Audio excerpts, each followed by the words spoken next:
నమస్తే, welcome to AB9. ఇప్పుడు headlines చూద్దాం.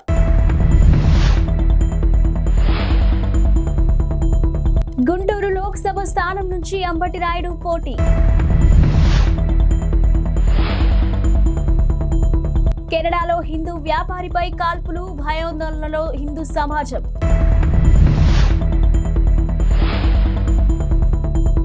అభయహస్తం దరఖాస్తులపై సందేహాలు, తెలంగాణ ప్రభుత్వం వర్గాల క్లారిటీ. టీమిండియా మాజీ క్రికెటర్ అంబటి రాయుడు రాజకీయ నాయకుడిగా మారిపోయిన విషయం తెలిసిందే. ఇక గురువారం సాయంత్రం ముఖ్యమంత్రి జగన్మోహన్ రెడ్డి సమక్షంలో ఆయన వైఎస్ఆర్సీపీ తీర్థం పుచ్చుకున్నారు. ఆయన ఎక్కడి నుంచి పోటీ చేయబోతున్నారన్నది ఆసక్తికరంగా మారింది. అయితే గుంటూరు లోక్సభ స్థానం నుంచి వైసీపీ అభ్యర్థిగా పోటీ చేయనున్నారని రిపోర్టులు పేర్కొంటున్నాయి. ఇక పార్టీ నుంచి అధికారిక ప్రకటన లేకపోయినప్పటికీ దాదాపు ఖరారైనట్టుగా ప్రచారం జరుగుతుంది. నిజానికి గత కొంతకాలంగా ఈ ప్రచారం ఉంది.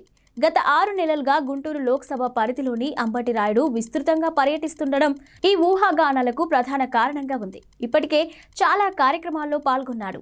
ఇక వైసీపీ నేతలను పరిచయం చేసుకుంటూ ముందుకు సాగుతున్నాడు. దీంతో గుంటూరు లోక్సభ సీటు ఖాయమని తెలుస్తుంది.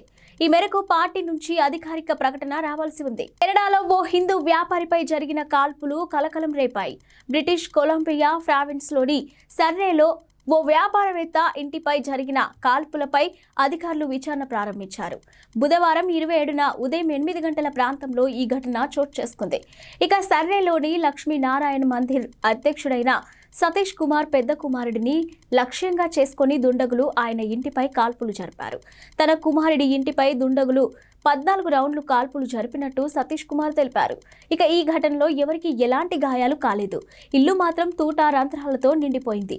ఇక సమాచారం అందుకున్న పోలీసులు వెంటనే ఘటనా స్థలానికి చేరుకొని కొన్ని గంటల పాటు అక్కడే ఉండి ఆధారాలను పరిశీలించారు. ఇక ఇటీవల కాలంలో కెనడాలో హిందూ కమ్యూనిటీ ఆధారంగా చేసుకుని జరుగుతున్న దాడులు అధికమయ్యాయి. ఇక పలు ప్రాంతాల్లో హిందూ ఆలయాలను దుండగులు ధ్వంసం చేశారు. వీటి వెనుక ఖలిస్తానీ గ్రూపులు ఉన్నాయన్న ఆరోపణలు ఉన్నాయి.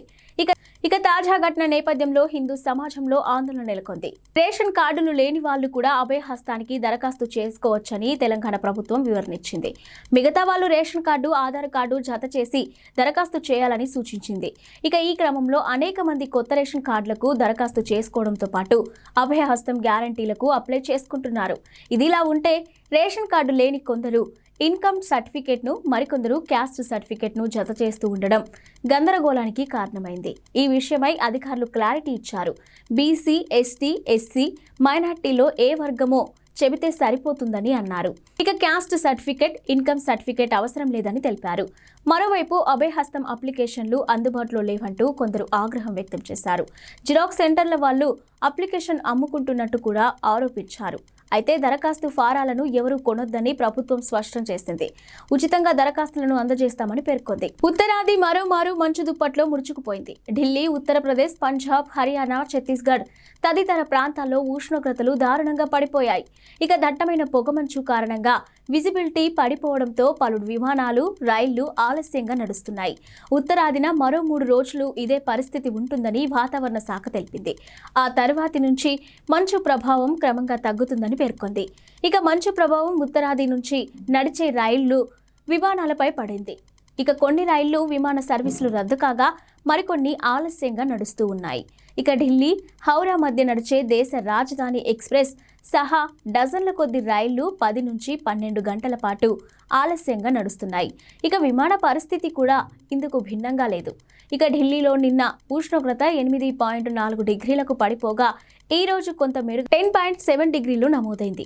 వచ్చే 5 రోజులు ఇది మళ్లీ 7 నుంచి 8 డిగ్రీల మధ్య నమోదయ్యే అవకాశం ఉంటుందని వాతావరణ శాఖ అంచనా వేసింది.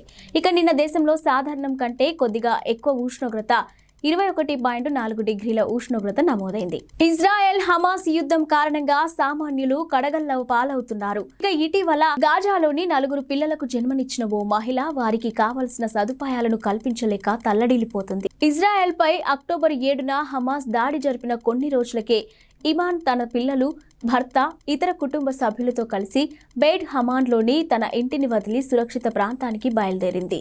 అప్పటికి ఆమె 6 నెలల గర్భవతి. ఇక రవాణా సదుపాయం కోసం వెతుకుతూనే ఆమె 5 కిలోమీటర్ల మేర దూరంలో జబాలియా శరణార్థ శిబిరానికి కాలినడకన చేరుకుంది. ఆ తర్వాత దక్షిణాన ఉన్న మరో సురక్షిత ప్రాంతానికి వెళ్లాలనేది ఆమె ఆలోచన. ఇక గర్భవతి అయి ఉండి ఆమె ఇంత దూరం కాలినడకన ప్రయాణించడంతో ఆమె ప్రెగ్నెన్సీపై ప్రభావం పడింది. డిసెంబర్ 18న ఇమాన్ సిజేరియన్ ద్వారా 4 పిల్లలకు జన్మనిచ్చింది.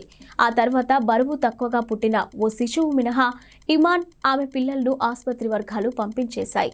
ఇక యుద్ధంలో గాయపడిన వారికి చికిత్స అందించడం కోసం ఆమెను పంపించక తప్పలేదు.